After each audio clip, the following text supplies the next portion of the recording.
सिंध जो नाला वारो लेखक मुसनिफ़ तर्जुमे निगार मोहतरम साईं मलूक लुंड साहब मौजूद आहिनि। सिंधी अदब लाइ मलूक लुंड साहब जूं इंतहाई खोड़सारियूं ख़िदमतूं तारीख़ जो हिसो आहिनि। मलूक लुंड साहब पंहिंजे कलम जे ताक़त सां इल्म ऐं अदब जी रोशनी सां सिंधी अदब जो दामन उनखे मुसलसिल उन जे दामन में तमामु सुठा किताब विझंदो रहियो आहे। अॼु असां वटि साईं मलूक साहब मौजूदु आहिनि। अचो त मलूक साहब सां अदबी कचहरी कयूं। साईं मलूक साहब छा हाल आहे? ख़ुशि आहियो? तबियत सही आहे? ख़ुशि आहियो सर? ठीकु आहियो? तव्हां लिखण जी शुरूआत कॾहिं खां कई? हाणे बाक़ाइदे लिखण जी तव्हांजे करे ॻाल्हि कंदमि त पोइ उहा मूं 1986 खां कई आहे। बाक़ी नंढे हूंदे बि मूं हिकिड़ो यानी त उबतियूं कहाणियूं लिखियूं हुयूं जंहिंजो खोर पेर जी उहे हुआ। पर इन मां साबिक़ आहे त मुंहिंजे अंदरि में हिकिड़ो अदीब या राइटर या लेखक मौजूदु हो जेको अंदरि उदमा पियो ॾिए त भई मूंखे पंहिंजे कलम जे ज़ोर ते अॻिते आयुमि। पर पोइ मूं छा कयो जो पोइ मां पहिरीं मूं स्टार्ट वरितो हो तर्जुमनि खां। हंधि भई सिंधी संगत दादूअ जो मां बुनियादी मेंबर आहियां ऐं उनजो हिकिड़ो दफ़ो जॉइंट सेक्रेटरी रहियो आहियां। कारोबारी कमेटी जो काफ़ी दफ़ा मेंबर रहियो आहे। उनजे प्लेटफॉर्म तां मां उहे तर्जुमा ख़ासि तौर ते लेडन जा मार्क्स जा या ॿिया जेके तरक़ीब क़िस्म सियासी अदब हो जंहिंसां मां इहो चाहियां पियो त सिंधी माण्हू जे शऊर खे पुख़्तो कजे उहे शयूं मां प्लेटफॉर्म ते पेश कंदो हुउसि। पोइ उन खां पोइ मां छा कयो जो कुझु वरी मकाला बि लिखिया, कुझु अदबी मकाला बि हुआ, तारीख़ी मकाला बि हुआ। त अदबी मकालनि में पोइ न पोइ मां मुख़्तलिफ़ अख़बार में छापे ॾिनो हुउसि। उनजो मुंहिंजो तफ़सीली तारीफ़ त उन में मौजूदु आहे, कान्हे वेड़ बिना बि वाह में। पर पोइ हिकिड़े दफ़े मूं लिखियो हो त समाज में अदीब जूं ज़िमेवारियूं ऐं शेख अयाल जो किरदारु। पोइ उन में मां शेख अयाल जो जेको नसरी नज़मनि वारो जेको हिसो हो पाबंद नज़म न नसरी नज़मनि जो उन ते मूं थोरी पंहिंजे कची फीके सोच मुताबिक़ अयाल साहब खे तनक़ीद कई जंहिंखे मां अॼु सम्झां थो काफ़ी शयूं मुंहिंजूं ग़लति हुयूं। अयाल सही घणो मथे हो पर पोइ बि एज़ पढ़ंदड़ या नकारात मुंहिंजो हक़ु हो भई मां उन शयुनि जी जीअं मूं ॾिठो उनखे मां छापिया। जी पोइ मूं लिखियो हो उहो तक़रीबन मुंहिंजो हथ अखर लिखियलु मां सम्झां थो त 15-20 सुफ़ा हो जेको मूं अवामी आवाज़ खे मोकिलियो। अवामी आवाज़ वारो मुंहिंजो मज़मून शाया कयो, मज़मून चऊं या मकालो चऊं जेको हो पर मकालो बहितरु हूंदो त छो जो उन में मां वरी अयाल साहब जा जो उहे शयूं जेके कंट्राडिक्टिव हुयूं उहे शयूं लिखी हेठां वरी उहो उते नंबर ॾेई लिखियो किताब नंबर फिलाणो सुफ़ो फिलाणो छपाईंदड़ फिलाणो साल फिलाणो सभु मूं हुनखे ॾेई छॾिया हुआ। त पोइ अवामी आवाज़ वारा बि किताब जी मज़मून जी एॾी ॿेड़ी ॿोड़े छॾी जो ईअं खणी जो इहे काक हयूं जो आटरा ॻोटरा ॿार कढी मज़मून जो त मोह छॾियो हुन सिर छॾियो। पोइ उतां मां दिलि बर्दाश्त थी पियो हिते असांजी दाल कान करणी। पोइ उतां खां पोइ मूं अख़बार में लिखणु छॾे ॾिनो। इहा ॻाल्हि मुंहिंजे बाबा चओ त आहे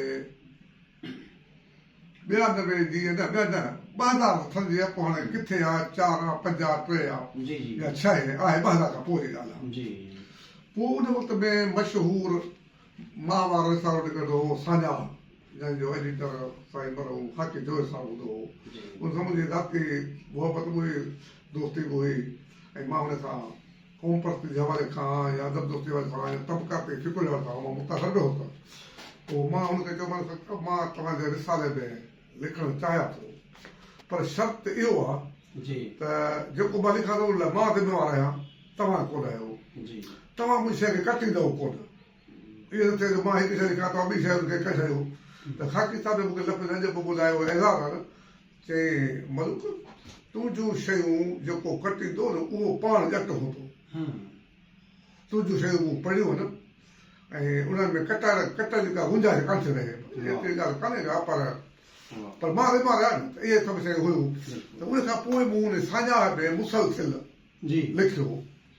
उन में मूं उन ते डॉक्टर मुबारक अली न त इहो आहे डॉक्टर मोहम्मद लाइक ज़रदारी जी उन हिकिड़ो इंटरव्यू ॾिनो हो जेको 2 किस्तुनि में छपियो हो। त उन में हुन इहो साईं कामिल हैदर जतोई खे बि लोयो हो ऐं ॿिया जेके तरक़ी पसंद क़ौम परस्त असांजा अॻुवान हुआ उन्हनि खे बि घटि वधि ॻाल्हायो हुई। घटि वधि कोई ॻाल्हि कोन कई, पर अदबी ॿोलीअ में घटि वधि ॻाल्हाए। पोइ मां हुन ते हिकिड़ो तनक़ीदी तफ़सीली तनक़ीदी हवाले सां लिखियो त डॉक्टर साहिब हीअ शइ फिलाणे किताब ते खई आहे, फिलाणे सुफ़े तां खई आहे, हीअ किताब फिलाणे सन में छॾियो आहे, फिलाणे राइटर जो आहे जेको जमात इस्लामी जो मेंबर आहे, हुनजो कमु ई इहो आहे तरक़ी पसंद अदीबनि खे इहो डीवैल्यू करे या डीग्रेड करे।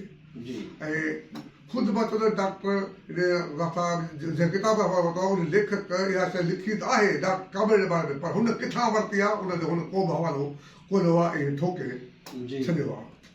त इहा शइ मुंहिंजो ख़ाकी छापियो त उन मुल्क में मधाण मचाए छॾियो।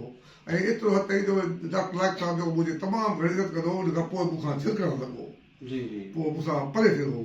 हिन बरो जिंदगी फाथो हा अचे किथां लॻो अटे में। अच्छा मलूक साहिब तव्हां जेको आहे इहो मुतासिर आख़िर कंहिंखां थियो लिखणु इहो पढ़णु ऐं हीउ जेको तव्हांजो शौक़ु आहे किताबनि जो पर्सनल सैफुल मलूक लाइब्रेरी जेका आहे तव्हां सजाई आहे उहा ॾिठी आहे, उन में हज़ारनि जी तइदाद में तव्हां वटि किताब आहिनि ऐं हर मौज़ू ते तव्हां वटि किताब आहे। त इहो उत्साह इहो इश्क किताबनि सां इहो जुनून जे हद ताईं प्यारु किताबनि सां इहे शयूं तव्हांखे विरसे में किथां मिलियूं? सही वर्से में ॻाल्हाए त विरासत में मूंखे वर्से में कुझु बि कोन मिलियो। असांजे फैमिली में अॼु बि साईं खे ख़बर हूंदी त असांजी फैमिली को बि माण्हू सवाइ मुंहिंजे भाइट नूर अहमद जे ॿियो को बि इल्मु अदब सां चाह कोन थो रखे, पर इहे सम्झो त भई किताबनि खां छिलकनि था पिया। हीउ हिकिड़ो पंहिंजो हिकिड़ो शौक़ु हो। पढ़ंदो त अॻे बि होसि पढ़ंदो मां पहिरें बि होसि जॾहिं इहो पाकीदा डाइजेस्ट ईंदी हुई उर्दू में, पोइ उहे मां खणी वञी रेलवे स्टेशन ते वञी उते वेही पढ़ंदो हो। पर पोइ उहे महफ़ूज़ कोन थियूं। पोइ वरी ॿियो वरी त मां शख़्सी तौर ते मां बूटे साहिब खां मुतासिर हा। ऐं वरी हुनजो जेको जेल में हुनखे ज़ियारत जेल में विझी हुनखे अज़तूं ॾियणु टार्चर ॾियणु भई हुनजो जेल में मुड़ुस माण्हू थी जेल खे सख़्तियूं सहणु। ऐं मां सम्झां थो त तव्हां हाणे वकील पढ़ो आहियो, तव्हां तरू पढ़ियो हूंदो त मां तव्हां सां चवां थो त बूटे साहिब जे केस जे बारे में असांजे तहीअ में जेतिरो केस जे मुख़्तलिफ़ पहलुनि ते मूं स्टडी कई आहे एतिरो शायदि कंहिं बि कान कई हूंदी। ऐं पोइ वरी जहिड़े नमूने सां जनरल ज़ियालत जेके मॉडल डिक्टेटर थियो एशिया जो उन बूटे साहिब खे बेरहमीअ सां अमेरिका जे चवण ते माराए छॾियो।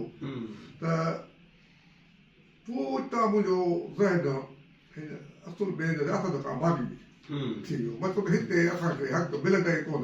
हिते जमूरियत ईंदी कान। जमूरियत खे हिते ईंदी सही त उहा कंट्रोल डेमोक्रेसी हूंदी जेके एजेंसियूं पंहिंजे मर्ज़ी मुताबिक़ हलाईंदियूं उनखे छॾींदियूं कोन वधणु विझणु। पोइ उन खां अॻु में मूंखे थोरी घणी साईं जेम्स जी फ़िक्र जी ख़बर हुई त हीउ माण्हू सिंध जी आज़ादीअ लाइ बि कोशिशि करे थो, पर असांजो एॾो त मुंहिंजो जुनून हूंदो मां सम्झो त बूटे साहिब खां सवाइ ॿी शइ आहे कान। हाणे न बि हुनजी ख़बर कान हुई त साईं जी ख़बर कान हुई, पर शख़्सी तौर ते हुनजी शख़्सियत तमामु मुतासिर एतिरो होसि। पर जॾहिं हिन खे फांसी ॾिनऊं न पोइ मां चयो त हिन मसइले जो हल सिर्फ़ु इहो आहे त क़ौम खे अवाम खे बेदार कजे। ऐं बेदार कीअं कबे उन लाइ किताब खपनि। किताब ऐं किताब उतां खां मुंहिंजो इहो लाइब्रेरी में किताब जेके वठंदो हो त उहे गॾु करणु सहेड़णु उहे सॼो सजाइणु उहो पहिरीं मुंहिंजो घरु हूंदो नंढिड़ो हिकिड़ो घर में हिकिड़ी खट हूंदी हुई ऐं हिकिड़ी नंढी बगल में बबुल जी टेबल ते हिकिड़ी नंढी बगल कुर्सी पे हूंदी हुई इहो मुंहिंजो असांजो हूंदो हो ऐं तव्हां छित में हीअ तव्हांजी छित मुंहिंजे मथे हिन खां बि हेठि हूंदी ऐं ओलह मुंहिंजो सॼो तपंदो हूंदो पोइ ऐं पोइ उन करे मां राति जो सॼी सी राति जाॻंदो हुउमि पोइ मां राति जो 1-2 बजे अची वरी रीसर्च कंदो हुउसि उते पढ़ंदो हुउसि पढ़े पढ़े वरी पोइ सुबुह जो ड्यूटी ते वेंदो हुउसि असांखे यादि आहे माण्हू साहब त जॾहिं असां नंढा आहियूं त बस स्टॉप ते तव्हां हिकिड़ी जेका आहे पोइ जी ॻाल्हि आहे उहा केबिन जेका हिकिड़ी हुई जेका केबिन में तव्हां हिकिड़ा लाइब्रेरी हिकिड़ी ठाही मुख़्तलिफ़ किताब रखिया तव्हां ऐं उन उहे किताब तव्हां ईअं ई माना दोस्तनि खे ॾेई छॾींदा हुयो सिर्फ़ु एंट्री कंदा हुयो बसि त बाबा हफ़्ते खां पोइ 15 ॾींहंनि खां पोइ महीने खां पोइ पढ़ी